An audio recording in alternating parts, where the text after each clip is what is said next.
नमस्कार, स्वागत है आपका द न्यूज पर। मैं हूं आपके साथ शेरिन। एक तरफ लोकसभा चुनाव को लेकर देश के रक्षा मंत्री राजनाथ ने दिया है बड़ा बयान कि प्रधानमंत्री नरेंद्र मोदी 400 सीटों के साथ फिर एक बार बनेंगे प्रधानमंत्री। तो वहीं दूसरी तरफ इन्हीं लोकसभा चुनाव में लालू यादव की लाडली बेटी रोहिणी आचार्य की बढ़ने वाली है मुश्किलें। जी हां, दरअसल सारण लोकसभा सीट से उम्मीदवारी का टिकट भर चुकी रोहिणी आचार्य का नामांकन रद्द हो सकता है और पटना हाईकोर्ट में इस पूरे मामले पर अर्जी को कर लिया है स्वीकार। जहां एक तरफ लालू यादव देश से प्रधानमंत्री नरेंद्र मोदी की सरकार का सफाया करने की बात कह रहे हैं, तो वहीं दूसरी तरफ उनकी लाडली बेटी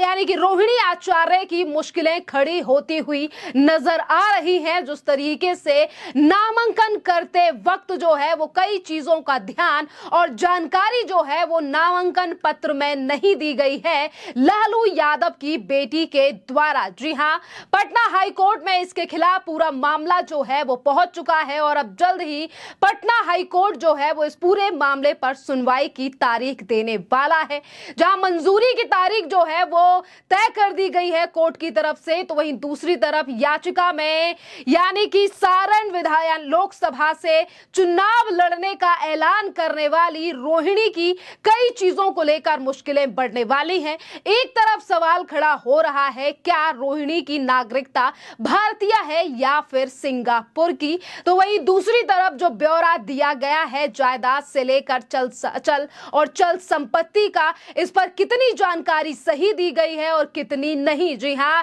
पासपोर्ट की भी निगरानी और चर्चा जो है वो काफी ज्यादा रोहिणी को लेकर हो रही है और लगातार ये सवाल उठ रहा है कि रोहिणी आचार्य जो काफी ज्यादा यानी कि अगर हम यहां चुनाव लड़ने की बात करें और इससे पहले रोहिणी के घर और बच्चों की बात करें तो देखिए वो सिंगापुर की रहने वाली हैं और इसीलिए उनके पासपोर्ट को लेकर लगातार जो है वो जांच का विषय उठ रहा है। और जो याचिका पटना हाई कोर्ट में लगाई गई है, इस याचिका की जो अर्जी है उसमें यह जिक्र किया गया है कि रोहिणी आचार्य के पासपोर्ट की अच्छी तरीके से जांच की जाए, क्योंकि कहीं ना कहीं यह सवाल उठ रहा है क्योंकि पिछले 7 सालों से और उससे भी अधिक समय से जो है वो रोहिणी सिंगापुर में रह रही हैं। क्या वो भारत की नागरिक हैं या नहीं? रोहिणी के भारतीय नागरिकता पर भी सवाल उठाया गया है और वहीं दूसरी तरफ भारतीय जनता पार्टी के सारण से ही उम्मीदवार राजीव प्रताप रूडी यानी कि जिन्होंने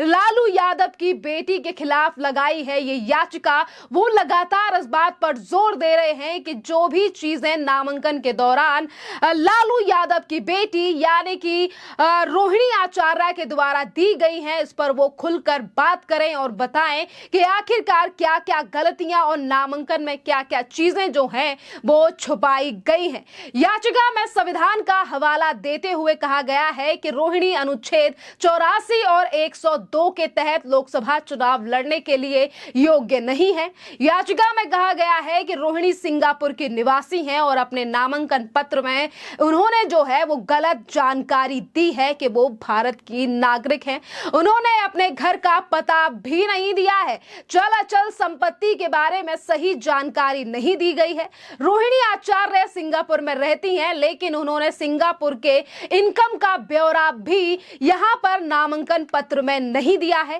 कानूनन विदेशी इनकम का ब्यौरा देना भी काफी ज्यादा आवश्यक है और जिस तरीके से चीजों को छुपाया गया है, यही चीजें जो हैं वो आज रोहिणी आचार्य के चुनाव लड़ने के रास्ते में बड़ी रोड़ा बनती हुई नजर आ रही है। और देखिए ये बड़ी समस्या जो है वो आरजेडी और आरजेडी के सुप्रीमो लालू यादव के लिए भी है, क्योंकि लालू यादव की पार्टी यानी कि आरजेडी जो है वो इंडी गठबंधन का हिस्सा है और वही इंडी गठबंधन जो लगातार इस बात को लेकर भाषणबाजी कर रहा है, भाषण दिए जा रहे हैं, बातें कही जा रही हैं कि प्रधानमंत्री नरेंद्र मोदी की सरकार इस बार वापस नहीं आएगी, क्योंकि देश में ज्यादातर तानाशाही जो है वो भारतीय जनता पार्टी के द्वारा की जा रही है। देखना अहम रहेगा कि जहां एक तरफ लालू यादव की बेटी का मामला जो है वो अब पटना हाई कोर्ट तक पहुंच गया है और अब अर्जी जो है पटना हाईकोर्ट ने स्वीकार भी कर ली है सुनने की, यानी कि इस पूरे मामले पर जो है है वो सुनवाई की तारीख जो है वो कोर्ट की तरफ से कब दी जाएगी और आरजेडी यानी कि लालू यादव के परिवार का इस पूरे मामले को लेकर क्या कहना होगा, क्योंकि अभी तक जो है वो कोई भी ऑफिशियल बयान तेजस्वी यादव, लालू यादव या उनकी किसी भी बेटी के द्वारा सामने नहीं दिया गया है इस पूरे मामले को लेकर। खैर, जैसा कि मैंने शुरुआत में जिक्र किया कि एक तरफ लालू यादव की बेटी की मुश्किलें बढ़ रही हैं, तो इससे पहले जिस तरीके से सवाल उठाए गए इस पूरे मामले को लेकर, उस पर भी रोहिणी आचार्य ने जो है वो फेसबुक पर यह तक कह दिया था कि लोग जो हैं यानी कि किसी का नाम लिए हुए उन्होंने सीधे तौर पर विरोधियों पर वार किया था और कहा था कि पराजय की प्रबल संभावनाओं से जो है वो विरोधी यानी कि विरोधी परेशान है, प्रतिद्वंदी प्रत्याशी जो हैं वो मेरे नामांकन को लेकर काफी ज्यादा भ्रामक प्रचार कर रहे हैं।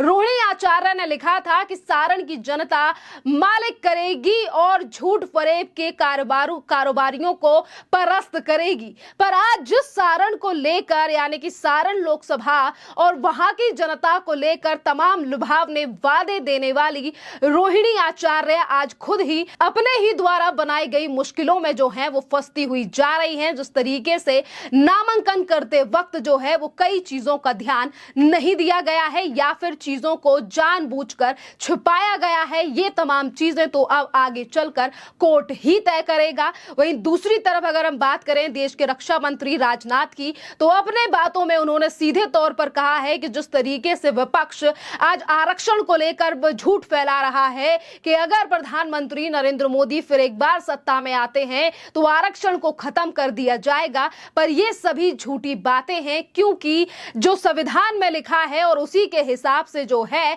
हम देश की जनता को आरक्षण दे रहे हैं और जो प्रणाली अभी तक आरक्षण की है वही रहेगी, क्योंकि संविधान में कहीं पर भी धर्म के नाम पर आरक्षण नहीं लिखा है और प्रधानमंत्री नरेंद्र मोदी इस बार भी प्रधानमंत्री बनेंगे और 2029 में भी प्रधानमंत्री मोदी के चेहरे पर ही चुनाव लड़ा जाएगा। खैर, इस पूरे मामले पर आप लोगों की जो भी राय हो आप भी हमें कमेंट कर जरूर बताइए। धन्यवाद। भी पॉलिटिकल एक्सपर्ट्स हैं और जितनी भी सर्वेक्षण एजेंसियां हैं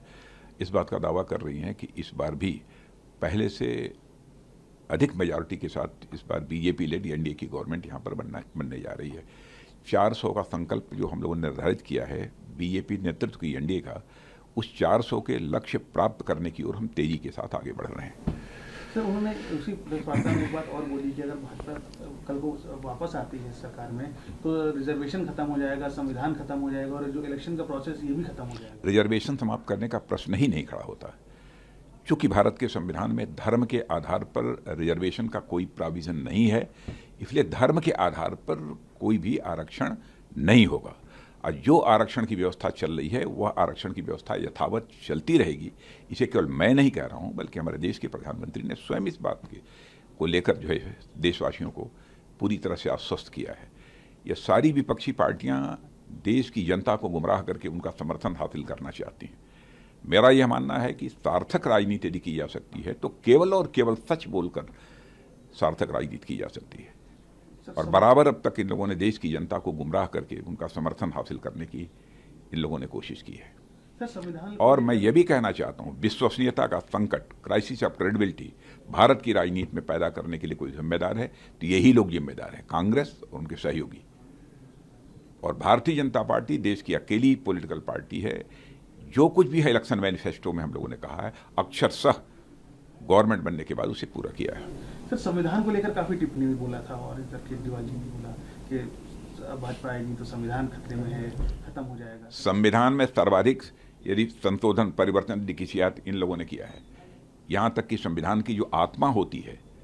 उसके बारे में हमारे संविधान सभा के सभी सम्मानित सदस्यों का यह एक मत था कि संविधान में संशोधन थोड़े बहुत जो भी समय पर हो सकते हैं, समयानुसार होते रहते हैं, लेकिन उसकी आत्मा में कोई परिवर्तन नहीं किया जाना चाहिए, प्रियम्बल में कोई चेंज नहीं होना चाहिए। और संविधान के प्रियम्बल को कहा है यह संविधान की आत्मा है, उसमें चेंज करने का काम 76 में भी किसी ने किया है तो कांग्रेस की गवर्नमेंट ने किया है। इंदिरा जी उस समय भारत की प्रधानमंत्री थी। अनावश्यक बेबुनियाद और निराधार इस प्रकार के आरोप हमारी सरकार का हमारी पार्टी के ऊपर चस्पा करने की कोशिश कर रहे हैं या केवल देशवासियों को गुमराह कर रहे हैं।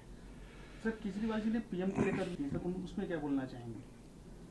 क्या कहा उन्होंने? सर एज को लेकर कुछ बोला, कभी बदल जाएंगे, ये सब टिप्पणियां एज को लेकर कि 75 के बाद वो हो जाएंगे, ये इस तरह की टिप्पणियां करी कि मेरी बात आप सुन लो। आप जी इस समय मैं भारतीय जनता पार्टी के एक वरिष्ठ नेता होने के नाते मैं कहना चाहता हूं कि 2024 में भी वो भारत के प्रधानमंत्री बनेंगे और 2029 में भी वो भारत के प्रधानमंत्री बनेंगे। मैं समझता हूं कि इससे ज्यादा और स्पष्ट रूप से और कोई दूसरी बात नहीं कही जा सकती। इसके बारे में तो सोचा भी नहीं जा सकता। जिस व्यक्ति ने अंतर्राष्ट्रीय जगत में भारत की प्रतिष्ठा को बढ़ाई हो, जिस व्यक्ति ने देश की अर्थव्यवस्था को मजबूत किया हो और एक सर्वाधिक तेजी से आगे बढ़ने वाली हमारे देश की अर्थव्यवस्था है, जिसको लेकर इंटरनेशनल फाइनेंशियल फर्म्स भी अब इस बात का दावा कर रही हैं कि जो भारत 2014 तक इकोनॉमी की साइज के मामले में दुनिया के देशों में 11वें स्थान पर था, आज वह जंप लेकर मोदी जी के शासनकाल में 5वें स्थान पर पहुंच गया है। 2027 आते आते वह दुनिया के देशों में तीसरे स्थान पर होगा। यानी अमेरिका और चाइना के बाद भारत होगा अर्थव्यवस्था के आकार की दृष्टि से भी यदि हम देखें तो।